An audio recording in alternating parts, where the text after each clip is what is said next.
And before we start, we just want to note that we recognize everyone's individual journeys look different. And we all have to find the paths and routines that work best for each of us. And Emmanuel's intention is not to give any medical recommendations or advice, but to share from his own lived experience how food has positively impacted his mood throughout his journey.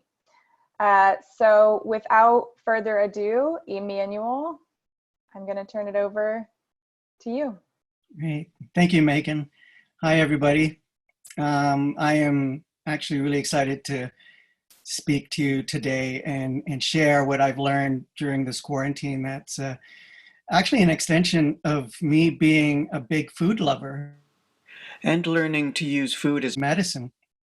And so what I'm going to do is let me just give you a bit of my background and what led me to my new discoveries. I'm actually also known as Motivator Man on my social media. So that's just my superhero name. My first profession was actually running an illustration business, and then that led to being a motivational speaker and a movie blogger, and then surprisingly that segued into business owners loving how I promoted and marketed my motivational speaking services. So they hired me to do their social media marketing, and that became another fun profession. And then that led to me being a social media influencer, where I get to just post the foods and the cooking that I was learning, and even though that is another form of therapy for me.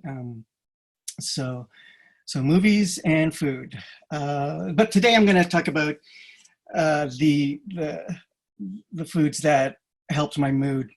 And it actually started back in 2015 when I was diagnosed with clinical depression. And I actually thought I was going in to be diagnosed for seasonal affective disorder because I just had doctors for over 10 years prior to that couldn't help me, that couldn't help me with these low depressed moods and even suicidal thoughts. And so I had to figure a lot of this out by myself.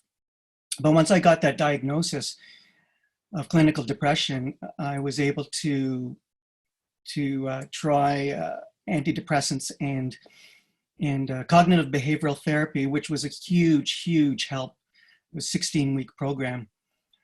At the same time, I knew that diet, it was like an intuitive thing that diet was something I needed to look at. So I started to do my own research and just make sure I was getting like some of the basics, like vitamin D levels and increasing that, mostly through supplements. But then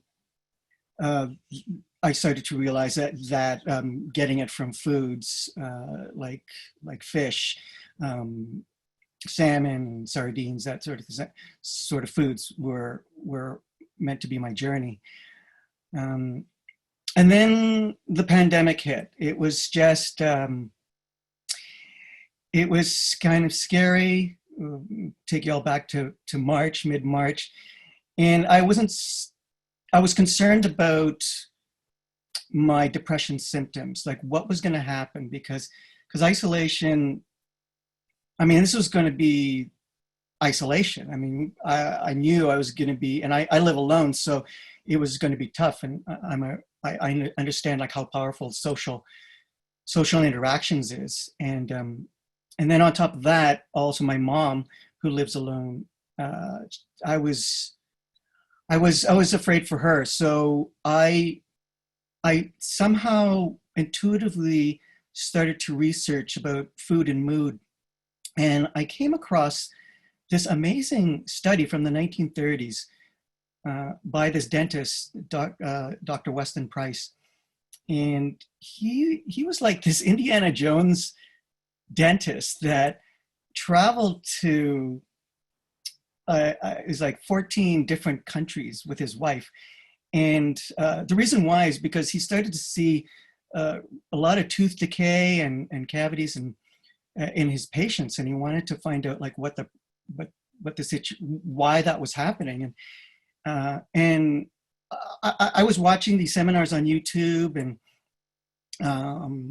it was actually the person who took over his studies. Her name's Sally Fallon Morell, and I was hooked. It was just like the discoveries. The first place he went to, for instance, was Switzerland, and it was these isolated people that, and what I mean by isolated, it's not like they're a tribe, but there were no railways that went through their town high in the mountains, and so they didn't have access to processed foods from the West, and they were, I mean, what Dr. Weston Price discovered they were all these people, these isolated people were healthy, were so healthy in their body, and they almost had near perfect teeth, which surprised me. It's like very little cavities, and also near impervious to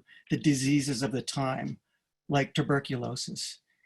And I was hooked. It was like, okay, what were they eating? You know, I want to know what they were eating, and it was so like everything was so diverse. But ironically, the Swiss people was what I was attracted to the most. They were eating a lot of raw cheese, grass-fed butter, mainly because, I mean, like they had all these happy cows, grazing on these pastures, and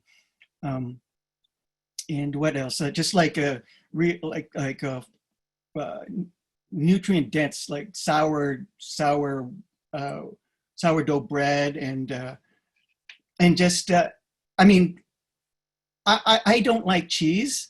I actually don't. I'm not a big cheese fan, but this got me excited about changing my diet, and so I could go on with like the different types of diets that they had, but I wanted to stress that part of the way that, say, grass-fed butter or pasture-raised eggs or raw sauerkraut or raw cheeses that I've incorporated have helped my mood was not just the eating of the food and then feeling a difference. It was the entire journey. It was the fun of finding these YouTube videos or reading articles and then posting on Facebook, like hey, anybody in Toronto, where can I get, raw sauerkraut? And by the way, like I absolutely hated sauerkraut before.